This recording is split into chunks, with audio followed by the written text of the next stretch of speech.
Today, I want to talk about ego. In fact, let's define ego once and for all.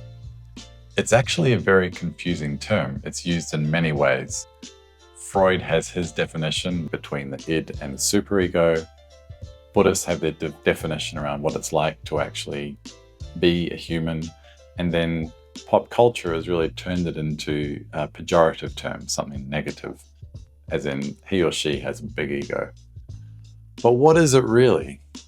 I think we're conflating it many times over. I'm going to present to you an idea about how ego can be unified, a definition that I feel fits a lot better than anything that's out there right now. The reason I think that we need a better definition is that all these definitions around ego are really explanatory models. They're telling you what it is, but they don't really have a basis for where it's actually coming from.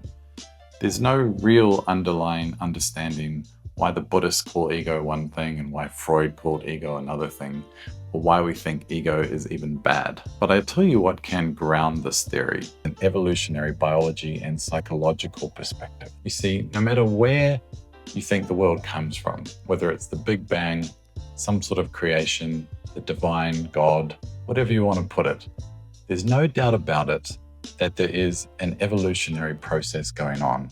We all have these things called genes, and we're kind of hard-coded to propagate those genes. And the reason I think this is so important and cannot be overlooked in this, and is really the foundational piece of why we have an ego, is that the single reason why you or I or any human or any single living being is here on Earth is because of continuity of successful reproduction. If our parents die before we're born, we're not actually ever born. So it really is hardwired into what it is to be human, or what it is to be an animal or another living being in this world. So we're taking it back to a very basic drive to what it is to be human. This is so fundamental that there has to be an underlying psychological process that defines what the ego is. So here it is. I'm going to give you the definition of what I think ego is. Ego is the largely unconscious psychological process to prioritize survival and genetic propagation above all else. Now, this is normally in the sense of successful reproduction, but it also goes as far as prioritizing the genetic propagation of those close to us. So in a sense, ego is really the unconscious puppet master within us that allows us to rationalize what we do on a day-to-day basis. Now think of it. We couldn't just go around all the time and say, well, I need to do this because I need to reproduce, or I need to do this to survive.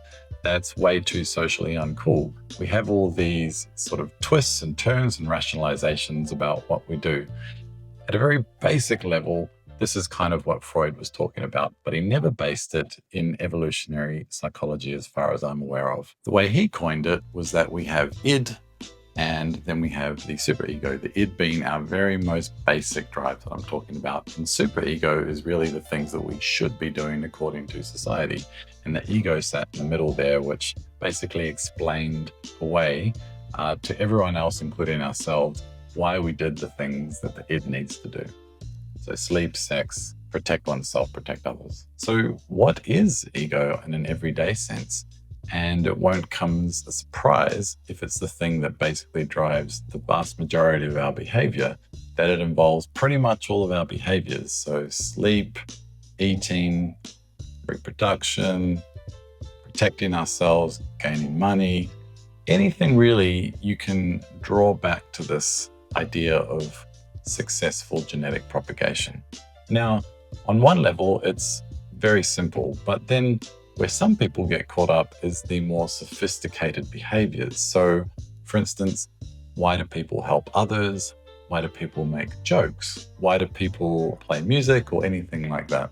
There are various levels of ego sophistication, and that's where a lot of the nuance comes in. So at a more unsophisticated ego, there might be someone that always talks about how much money they make. That is a very obvious demonstration of someone's resources, but it's not very sophisticated.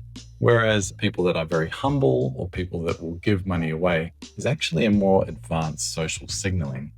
But people tend to categorize ego into good and bad. And that's where the shift really needs to occur, that we all have this puppet master within us. It's just how does it represent itself on an everyday level? Some people have less sophisticated versions of it, and some people have more sophisticated versions of it. But at the end of the day, it's still the puppet master behind it all, trying to get us to successfully genetically propagate.